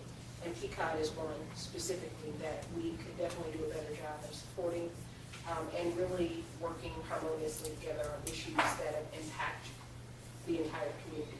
And so the interest that we're asking for is if there is anyone on the commission specifically interested in being a liaison to PCOT, so going to their meetings, which typically fall, LaVon, if I'm correct, right after our meetings, correct? That's the executive committee meeting. Executive committee, okay. They're every other month on Friday. Friday, okay. So whomever would be the liaison would be a commissioner, and someone who's available to go to those meetings and report back to us on any intersecting work that would be an opportunity for us to work with PCOT or support PCOT. Oh, yeah, I'd be interested. Oh, right. Every Friday at what time? It's every other month, and February is our retreat, so we will not be open to the public for that Okay. particular month. So the next one will be in April, second Friday in April, and it's from 10 o'clock to 1 o'clock. In the morning. Yes. Just. Well, do you think it would be better to have a liaison from here to attend the executive committee meeting or the regular meetings? I think that quite honestly, the executive committee meetings might be a better one, just because the 3 hours are long. But at the executive committee meeting, you'll know what's coming up, and if there is something that's particularly of interest, where there's shared interest, you can bring it back to your commission. So, and the executive committee meetings take place immediately after our Correct. meetings. So just keep that in mind. And you can just go down and eat a second meal Right. Just have to pace That's it, myself, that's it. or if it's not me. We're nice and simple. It's a man for a job now. See how the other half lives. So, just to make sure, I know Sam expressed initial interest, but I'll make sure that I send out an email to everyone who was not here tonight, and gather if there's additional interest. And finally, what if, Before we move on, I wanted to inquire about liaison for city commissioners. I'm on a pause, and my pause is going to be extended because I'm still under the employer benefits office. So have you guys talked about refilling those gaps? In addition to mine, there's gaps. because I know one was vacated when John Versu. Sue and Ashley is still in the works with her. I don't think she's actually been able to have a meeting Correct. yet, so. Correct. Yeah, so we probably should have that discussion at our meeting.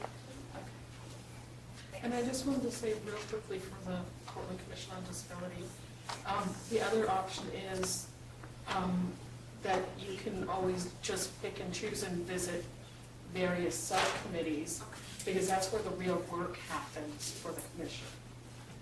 Thank you. Thank you. And education programs. Now, this was brought up by Alan. So I'm going to pass around, this is actually just a set of notes that I've been finally wanting to get on paper around events that we talk about around, let me just pass this whole, this stack of stuff over. So I think at some point in the future, it'd be nice if we had a committee that was focused on education. I actually rebound to the education and outreach to hold things like the outreach meeting we're having in East Portland, and then also external education events. So that's part of the programming that we've looked at for HRC. We're trying to get in line to do some the housing rights, the bus discrimination bus tour. I think incorporating class education event, something like Know Your Rights, recognize an education event around homelessness, not a forum, but an actual education event about sort of getting information to the public about different aspects of homelessness. And then also for that same, in the same area of program, we talk about internal education events like communications training, equity training, just part of the fact that this group should go through the equity training that the office actually puts on for bureaus. So to make a lot of sense. Someone actually, seems like that if you want to do that priority attention. And then also, that might be the place where we look for professional development opportunities. So I just wanted to put it out there as a gathering place for all those ideas. And if we've got some momentum eventually for folks that want to form a committee about it, then we might look at that. But I don't think it's quite to that point yet. So I just want to introduce these concepts. And know that try to keep that programming moving forward. And if there are folks who are specifically interested in it, please let me know. I know that I think Myra was a little bit interested too, so that we can keep those pieces for the HRC moving forward. No, I'm saying, yeah, I'm interested, yeah. So if there are others interested, please let me know, let Myra know. Okay. Another great piece of information. So I noticed that there's a bylaw proposal. It's a mystery. That's a surprise. So there seems to be, as of tonight, no bylaw proposal, so we will reclaim 5 minutes.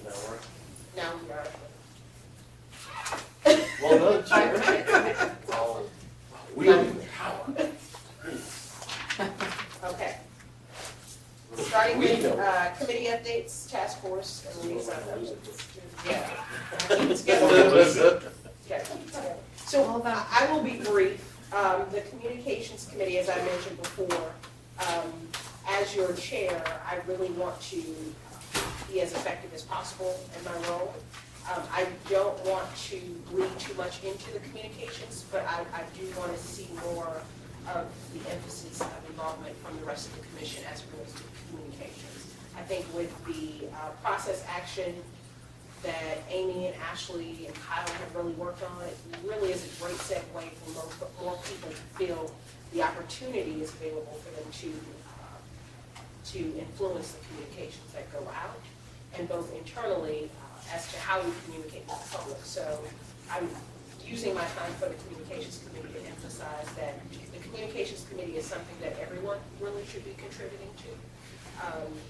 And really to ask you all to rethink what the purpose of the communications committee is, and if all of our voices are to be reflective of the community, is it in fact possible for one person's voice to guide that? So that's just my proposition for you to think about.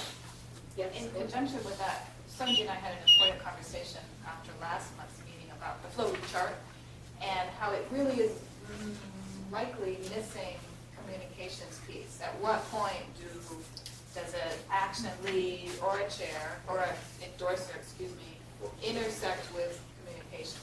So you can just think about that, if you will, as we put this into play. so that's all the time I'm going to take up with communications today. Policy committee? Not here. Nominating committee. So, we are, we're gonna set up a date to get together and talk about first advertising for Danita's vacancy and then scheduling interviews. So we're not doing business in March, so we won't be able to present a candidate. We can present somebody, yes, but we won't be able to vote on it. Is that my understanding? We could do a little bit of business. Okay. Hold a sweet. Which reminds me, if we could, just so like have placeholder here, we need to vote on accepting the agenda, proposed agenda that Alan brought forward. Just to save some time, go ahead, sorry. Okay. Anyway, so, depending on our schedules and how quickly we can get together, it's possible we could have a person by March, but April for sure. One note on nominating committee, Kate is all set to be confirmed by city council on the 26th. And then we'll get her sworn in right after that. And you do not have to be present at the council confirmation. It's just a consent agenda item. And then the swearing in will be there, and then you'll be able to vote. And you get a binder, and a name tag. And Sam will give you a hat. And a polo shirt. Where is my name tag? I'm kidding, I already have two. Any other question? Did we discuss not the last time we talked about nominating a panel, but did we discuss that people that interviewed the last time that weren't chosen may be considered for any other future vacancies? I can't remember. The way, I guess the way that my memory of this, the committee's feeling on it, and other committee members can speak their own minds, but we felt that because this was a definitive process, that we had to start over again by making it public. We would encourage people who had applied before to apply again, or for us to consider them again. So that everyone may be part of that pool. But as opposed to going and saying, okay, who is our number 2 choice? Let's just offer it to them. This is technically the process is open year round. We're accepting applications here. We do actually have 2 that we've received that you have not met with. 2 have we received since the last round.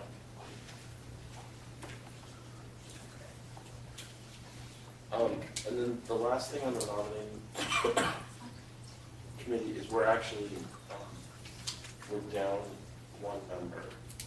And so we need someone from the group of Kate, Sam, Sonji, and Emmanuel to volunteer to nominate. So, I'll do it.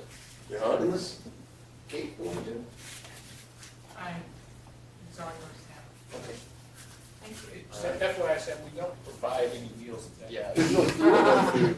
You're gonna drop my name. So you have apparel, but just an FYI. We're gonna door prize or something? Satisfaction, job well done. Okay. No, is that it, nominated? That's all I've got. HTTF? I apologize, I missed the last meeting of TTM. We've covered a bit of it. Is that the main piece is the LMS? Yeah, what was that before? Still exists, so. Yeah, it was said a little while ago, I mean, that's pretty much it was covered. Yeah, planning the next outreach. Outreach of it, okay. Can I just ask, I just want, I don't know if it would be of interest, but FYI, I'm working on a community forum on sex trafficking, and Amanda Marshall will be coming and speaking. And if the Human Rights Commission wants to partner on anything, I don't know, I mean, it's specifically tracks, the sex traffic rate, but. What is it? Can, You can, can you specifically send that email to Kyle, Amy, myself, and CC Sonji on that? And you I would don't know talk. that I have Kyle's email yet. okay, but I'll make sure you get Kyle. Send it to me, Kate, Yeah, I'll get it out to that's- them. Okay, HRTF, So we, how's it? yes,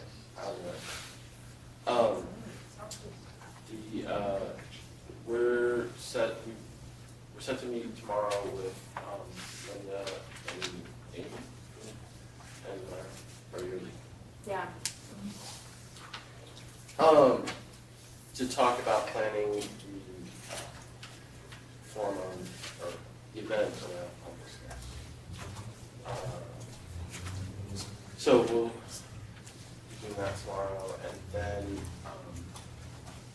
the other issue that we want to talk about, have a moment all together, is what kind of statement you want to make on behalf of the HRCF and the HRC around the Trader Joe's, just realty issue, which is somewhat on pause right now, but obviously fire. Anything else?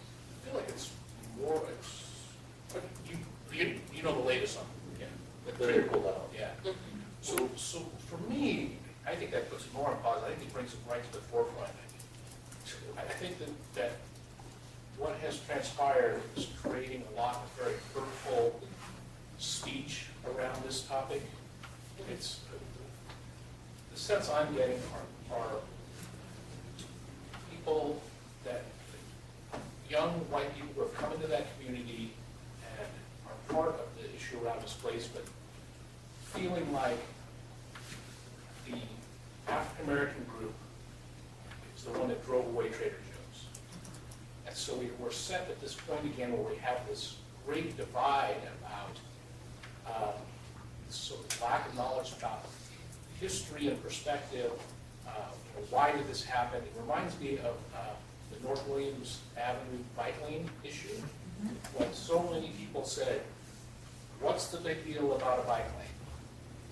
So we're having that exact same conversation again about what's the big deal about Trader Joe's unjust realty? And I think it's just causing so much hateful and hurtful speech right now. So it's a real flashpoint. The other place I saw, and this was just about hateful speech, was the young woman who killed the two kids in the leaf pile. It was the same way, created a lot of hateful speech around immigrants, deportation, and all that. So when Trader Joe's followed right on that, I think there was so much divide that was created. And to me, those are the kind of places that we might offer places.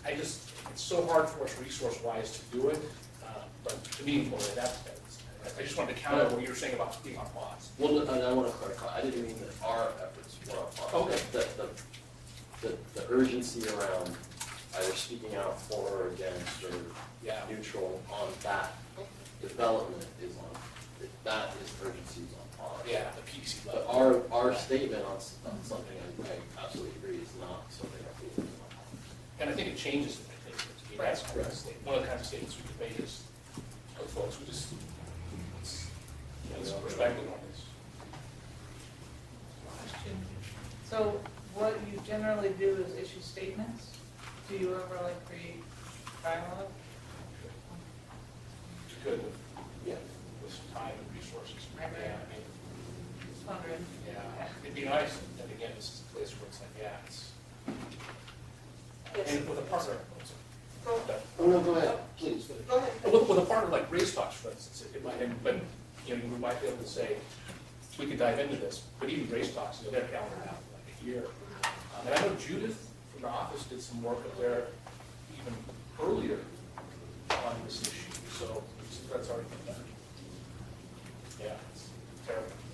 So when you're talking about hate speech, are you talking about towards those that were able to get it stopped, right? Okay, just for clarification. Yeah, I think this is something that, I think it's good, but it's bad. I think these events like the bike lane and this are, you know, someone in my family called me. It's a big deal about Trader Joe's. And I said, well, how much time do you have? So I can't just, you know, get you in 30 seconds. But I think it's a good opportunity for, whether it's through statement or, like Kate saying, dialogue. At some point, we as a community have to have these conversations and continue to have these conversations, because there's a whole set of people, whole group of people who have come to Portland and they have no idea about the history of this, of the city. So they don't know what they don't know. And I think if they're given the information, the perspective, and the understanding, and it's more than, it's not about Trader Joe's. It's a lot deeper than that. Then I think that, you know, it's the communication piece. Then those barriers come down and people start to understand that, you know, what it really means. So whether, and I don't know that we can do it any justice, and I'm not saying that we don't put out a statement, but I'm not, you know, I don't know that we can do the whole situation any justice in just doing a statement. I think, you know, Race Talks, I think it's a great opportunity for us to support Serena, you know, and that group, and the community, and try to create some kind of dialogue or some event or something, maybe partner with them to get, to have an open dialogue and let people, you know, explain to people what it really is about. Well, I think that's the piece that's been missing in just my observation. I don't work far from PALF. I'm not a member of PALF. But I know Serena personally, and I know what the intent of PALF was when they initiated action around the issue of Trader Joe's being built. But I also hear the cry of the community who have really grown tired of looking at that space empty, and the opportunity that they're looking at that space through. And so I think the Human Rights Commission can be a part of that forum, which has typically been led by African Americans. That community is not solely an African American community anymore. And so the voices that are part of that conversation and part of the strategic nature of that conversation have to be made up of all parts of the community. And that's what I think has been lacking. And I think that really kind of ties into what you both said. But what were you going to say, Kate? I'm sorry. I saw your hand is just as I started to talk. You know, it's like, I just don't know yet the scope of the mission, you know, but even a town hall, where you have the elected officials and you have the persons. The PUC. Yeah, and I think that was the cry of the last, and not to spend too much time on this, because I know for the sake of time, I want to make sure that I don't go too fast or too far. But at one of the pop-up community engagement conversations that Majestic Realty conducted, I actually attended that one. And again, the concern that was raised was not targeted towards Majestic Realty, once people understood what role they played in the process. The concern was with the city and PDC. And as a body of appointed volunteers whose role is to go out and get the voice of the community, I felt it was my role to come back and say, they are very upset. And I had that conversation with Dante, is, we need to see PDC at the next conversation. We need to see representation, even from OEHR, because the concern was, shouldn't a company like Majestic Realty be prepared before they go out into a community with such history and such anger and turmoil around displacement? Shouldn't they be prepared before just letting them loose into the community to build what many felt was recklessly? So, Damon, I'm sorry. So Paul has a desire to create this, what they're calling an envisioning process. Oh, Help us, yeah. Portland African American Sorry. Leadership Forum. And so they, Add it to the, honey, I agree with you. I'm just kind of like, which one are we on now? and so Paul has reached out to the Northeast Coalition of Neighborhoods and to OEHR to be potential partners in this process. And there's differing opinions about who should even be at the table and those kinds of things. So, and then Serena also sent out an email just a little while ago about Paul's next steps. So if anyone wants me to forward that to them, I can, if they're at all interested in this issue. So. I just have a quick thing to say. What I'm hearing is a strong cry that this is an even more than many others, an educational opportunity. And the other thing I experience right now is that I would like us to be prioritizing those kind of events, the visioning, the solution making. I would love for us to contribute to how to pack it. When a city is concerned about gentrification, and making these tangible resources available that can live and exist and be carried over. So that's my vote for how we get involved. And that could include dialogue as well. It's a better process. I just want to close this part of the report part about saying what I'm hoping the HRTF can do, which I think tracks along with what everyone is saying, but for me, the focus is the city and the city's decisions, the city's policies, and the investments they have made, the investments they're planning on making, and the lack of investments they plan on making. It dovetails perfectly with what we're going to talk about at the next meeting with the displacement, because that's where that's the area people are being displaced from. And it, so for me, I view this with the lens of what is the city doing to promote integration, and what is the city doing to mitigate segregation? And they're not doing enough, whether it's PDC or any of the other entities that the city has to that have their stakeholders in this. They're not doing enough, and that's where I want to see. That's where I would like to see the HRTF provide their voice, our voice, to move the conversation to that as opposed to what's wrong with Trader Joe's. Again, there are other, What's wrong with Trader Joe's? I mean, it's got a cheesecake. Yeah. Get a good food. Love their cheesecake. Bell. And, I just want to throw in real quick that you have a venue that we should take advantage of, which is the 2 minutes or 3 minutes of communication before city council meetings, because, if we start a queue of human rights commissioners who can get in front of city council, and the media's there, community members are there, it's 3 minutes, but it's still getting HRC's message out there, and it's not being taken advantage of by as many groups as it should be. So. Yeah, thanks. Can I ask, so if we were to speak before city council, I would assume that whatever we say would have to be approved by this body. So if I wanted to. If you're speaking If you're on behalf of the the HRC. commission, Yeah. But you can also do it, but you can also do it as, saying you're not speaking on behalf of HRC as well. I mean, you as community members should know that you can Gotcha. go and do that. And you can introduce yourself as a new vice commissioner. I can say I, yeah, but I'm not speaking on behalf, Right. and I wanted to avoid this flow chart, so.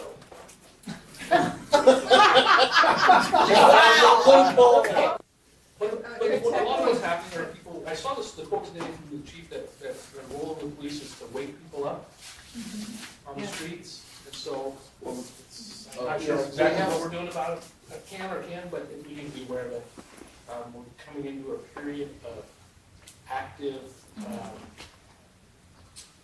activity around folks who are needing to be outside in the city right now. So it's certainly a concern. Yeah, and there's, it's kind of Oh, yes, confusing. yeah. Yeah, it's kind of confusing. I read where they were saying they wanted to hire a private company to come up and clean all these camps. To work with with law enforcement. Right, but I believe that the city still has a lawsuit filed against them by, can't remember his name, regarding camping. So there's a lawsuit, and I can't remember his name. Callahan is his name. His last name Callahan. And so, I'm not sure what the lawsuit completely says, but it has to do around camping. So I'm not sure I'm not sure what their plan as far as going in and cleaning up camps with this active lawsuit. It's still ongoing. But I do know that the security and police do, wake up individuals in the morning, in the crannies and in the doorways. So right now, it's especially right now in the next 5 days, that's a really difficult time. Join is working overtime to, I was out today handing out hats and scarves, not moving people around, just handing out hand warmers and scarves. So it is something we need to keep our eyes on and try to get some more information as to what exactly Prosper Portland means and how that's going to impact the community. And I just want to offer that Kate's expressed interest in working on the new law enforcement accountability group. We're the only two in the room right now on that team. But this is an issue that crosses housing and law enforcement. So I could feel like I could just say, please keep us in the loop on that, and there might be some work that we can co-join. I'm not sure that we'll do anything. I thought it was a good place to begin to bring it in. I think it needed to be brought up tonight. Thank you. But I'm not sure that we're doing anything yet.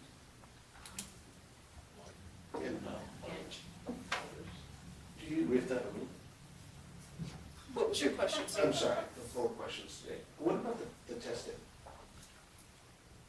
Oh, I actually don't know much about it, other than what I read in the For housing test? Yeah. Yeah. You guys don't know? No. What's that? No, I did see that recently. That's the fair housing testing for, that the city was to contract out. 2 years ago, I think. Yeah. Okay. That's it? HRTA? I guess so. And we've talked mostly about CPRC. Was there anything else that you wanted to share about CPRC?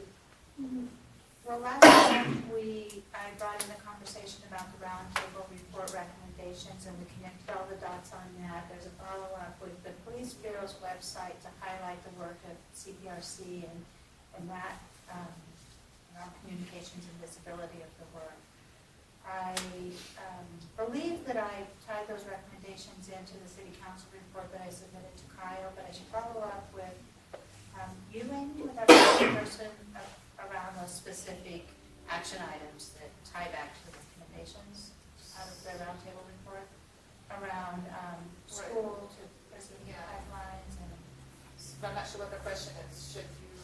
I presented those ties in the council report that I submitted to Kyle, but I didn't follow up directly with the subcommittee working on that roundtable report. Did you want David's subcommittee. the Oh, round roundtable. table. Okay. Yeah. So basically, you told city council, you're telling city council about those recommendations? I submitted the connection that CPRC has with the recommendations that were put forth in the roundtable report in a report to Kyle, because a summary of CPRC work that he's comprising for a report to city council. That's the only place I reported those connections. You wanted to. Does CDC want them? Sure, yeah. But that was my next question to you, because, is that going to include, did you guys make a definitive decision about whether or not CPRC will be working on pipeline to prison? We are working on it. You will be working on it? We have been and will continue to. We have Captain Chris Uhara, who serves on the committee, and he's really connected to that work and presented some specific incidences that are addressing those issues. Yeah, I did hear him say that. Yeah. It's the topic of race talks. And our this February's meeting will be held at Miracles to have a conversation with the African American community, or giving them the opportunity to speak out and address some of the concerns or interactions that they have with Portland Police Bureau in honor of African Americans. So that'll be at Miracles on February 19th from 4:30 to 6:30 p.m. Thank you. So before we move into public comment, we've got about 5 minutes. Oh, yes, I'm sorry. There is a CDC report. I'm so sorry. I have it here. I wrote it out, community discovery.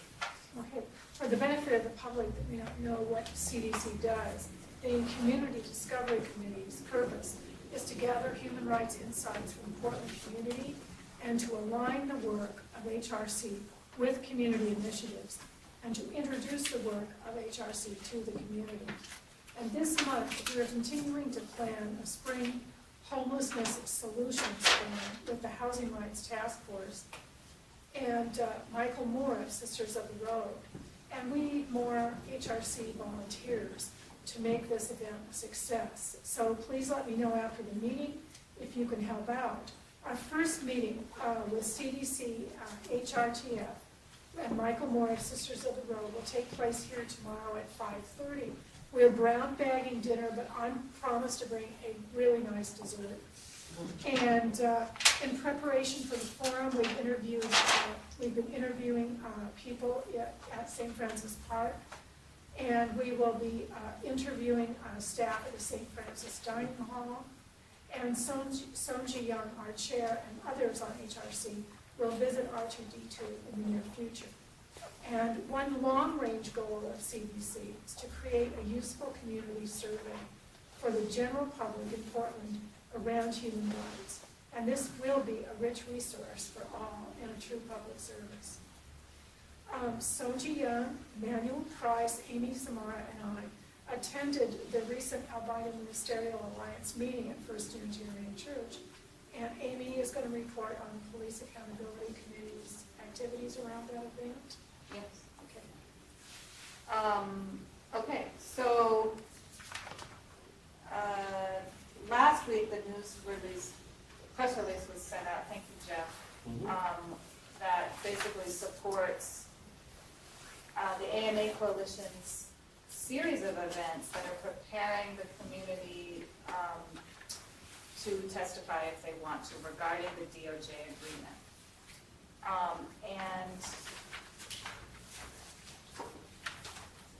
The second event I went to, Linda was also there, Sonji was there, Emmanuel was there, and it was held at Unitarian Church, and Kate did an amazing job of holding that space and helping with the facilitation in that forum. And up until that point, I wasn't sure if I'd be able to have the time to help to create a testimony. But at that time, with the support of those in the room from HRC, we decided that, yeah, it could be a go. So I sent out an email with a time frame for this, and at that point, I realized this can't be a regular action like we hoped, according to this flow chart, so it's moved to a rapid response. And I do apologize to Alan. Alan actually gave me the heads up about the potential to testify about a week to maybe 2 weeks ago. And I just wasn't able to get to it then. So we still have time for this to be a very collaborative process. And it is really in my interest in folks from CPRC specifically get involved with this because of your work with what you've been doing with racial profiling plus. So there's an outline here that basically there's a lot of details that I'm suggesting we make recommendations about. Some of this is informed by going to these forums, attending AMA coalition meetings over the past year and a half or so, hearing what they've been supporting in terms of changes, hearing Dan Handelman's suggestions, but it's not all that. Part of there's other things that I've added from other conversations, other listening, such as providing additional protections or explicit protections for individuals reporting misconduct, that to include members of law enforcement. So just as an example, those are some things I'm picking out. So in terms of process, what I originally suggested was that by February 10th, which is Monday, I sent a draft, which is okay by Sonji, to everyone. And before February 10th, if anybody has feedback to me, they can provide it. And then by that Friday, everyone can send me feedback about that draft. Then by the 17th, I'll send the draft 2 to all commissioners. And by February 19th, I mean 18th, Yeah. excuse Yeah. me, we're ready to testify. And that would be a statement by HRC. Linda is available to testify, but that doesn't preclude anyone else from testifying with her. One final piece about that is the agreement, the settlement agreement is a result of an investigation that revealed excessive use of force with mentally ill and those experiencing mental illness. But another piece of this testimony I'm encouraging we include is the larger piece about use of force with people of color. So I am going to be including that, an argument for that. And in that sense, Linda mentioned that it would be really great for us to be sure we're inviting testimony from individuals who could speak to experiences in force with mentally ill advocates or actual individuals. So she went ahead and asked Lavon if she had any context for that. So it's as an organization, we're offered 30 minutes to testify. Doesn't mean we'll take that. And so we feel that gives enough room to include individuals if we want to consider inviting them and to use some of that space. That's a big mouthful. Do a lot of people have 30 minutes? Or they An organization has 30 minutes. This is an extraordinary federal judge. And that organization would have to ask for that time in advance, so that would be the other reason why this process was Yeah. expedited, is because the night of the forum, that we all held it, the first year carrying church, they requested that any interest in providing testimony to your organization would have to be submitted, I believe, that week. We had by the Friday, the 31st, so that was a Tuesday night. So we had to figure out really quick that this was going to happen. So we put that process to work that night. And thankfully, I was in the room to be able to do that, because had I been out of state somewhere else, done Yeah. somewhere else, we would have had problems, so.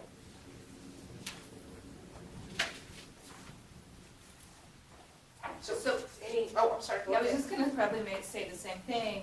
Is that making sense? Any requests for this timeline? Is that the best situation for us to move moving forward?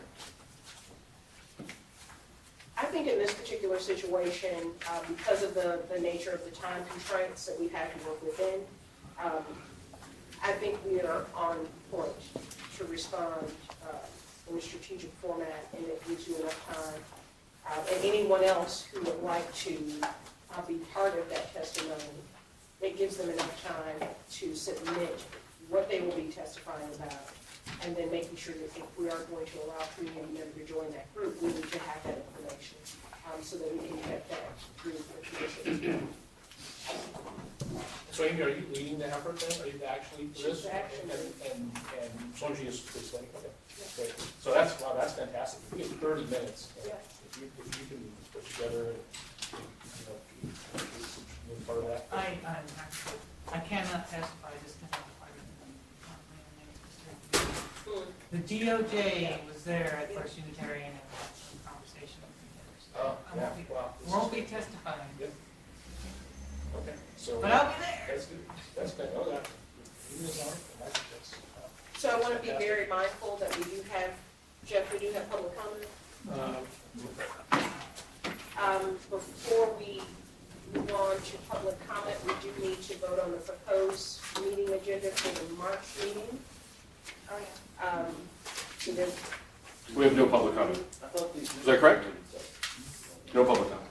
Jeff, could I just make a statement? We have public comment. Did he sign in? You did. Check no. your statement. So when we're done with this, then we'll go, is that what you want to do? So you did say that we, today, needed to vote on this proposed agenda. It's up to you. If you don't want to do it for the next meeting, I suggested last time that we do it now, so that's one less business item that we do in the community event. Okay.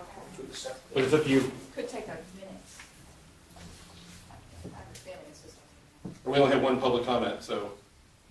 What's the, yeah, Mike. Go ahead. Yeah, just a quick note. I wrote Jeff a letter of concern, and I sent it to Dante and the Equity Department. And it's an observation I've had and been brought to me that there's no bathroom door in one of the parks. And to me, I thought it was a dignity, human rights, equity type of an issue. And the one park that it's at, it's Lonsdale Park, which is right in the heart of downtown. And most of the people who use that are probably homeless people. I don't think business people would use it, especially when there's no door on the men's restroom. And you can see in to the bathrooms. And I've written Amanda Fritz, I've written the parks. They say it's been a vandalism problem for 10 years, and apparently it's been like that for 10 years. And that was their answer. It's just, they're not going to deal with it. I think it's kind of wrong, and I think it's nobody in this room would want to use it. And there's no need to be exposed or that visible if you look over that way in a public restroom in Portland. So I'm bringing it to your attention. I don't know, I'm trying to, this is my own little action here, but I'm trying to think that the logic would say, let's get a door on there, have some privacy. And I'm just trying to run it by some different people before I stand out there with a big sign pointing, look, and try to shame. So anyway, that's all I have to say. Think about it. I sent an email to Jeff about it. Thank you. Thanks. Yeah. So just to, did you have someone had a question or anything? I missed it.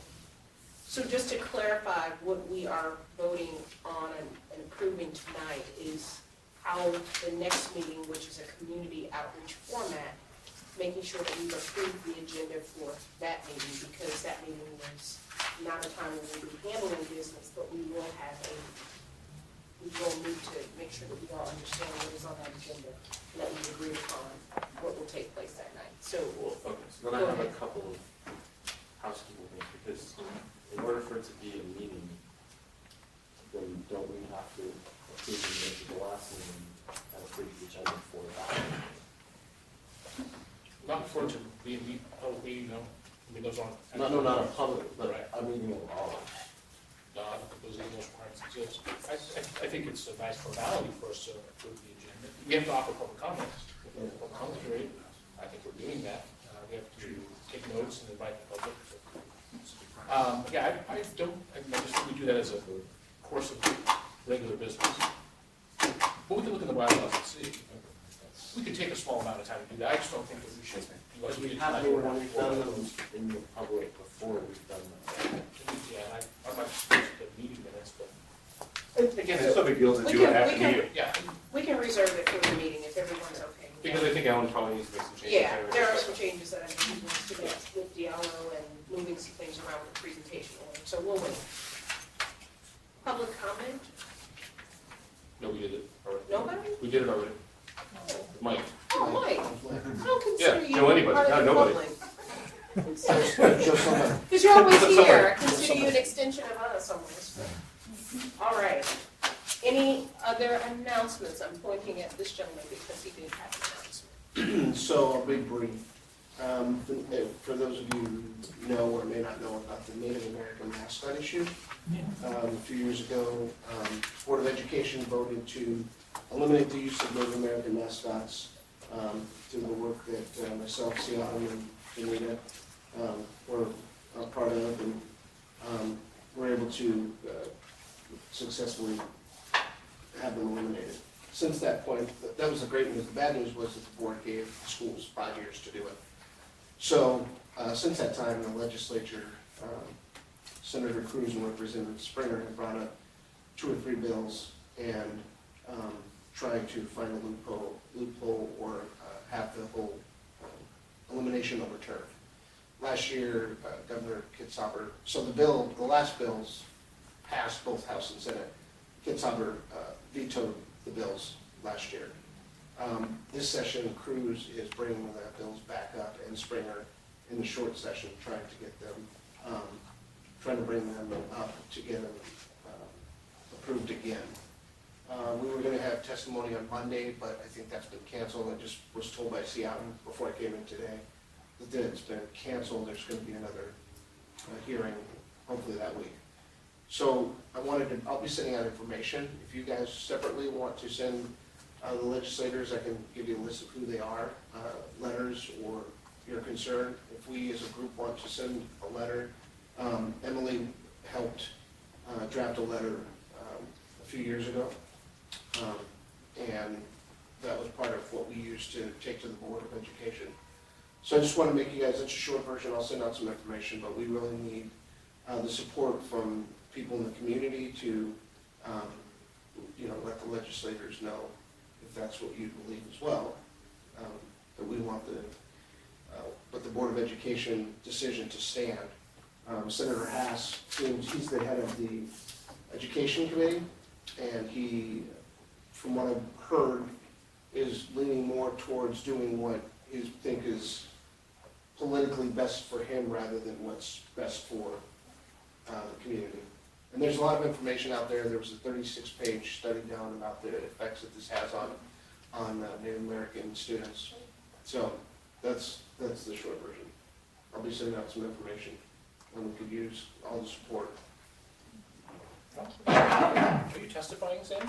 I am. I was going to testify on Monday, but I took the day off, but now it's been rescheduled. So yeah, I will be testifying when, again.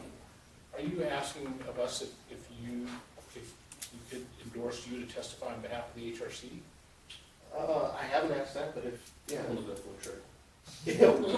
Yes. Yeah, I mean, that would be great. Yeah, if I could do it. Are folks comfortable with that?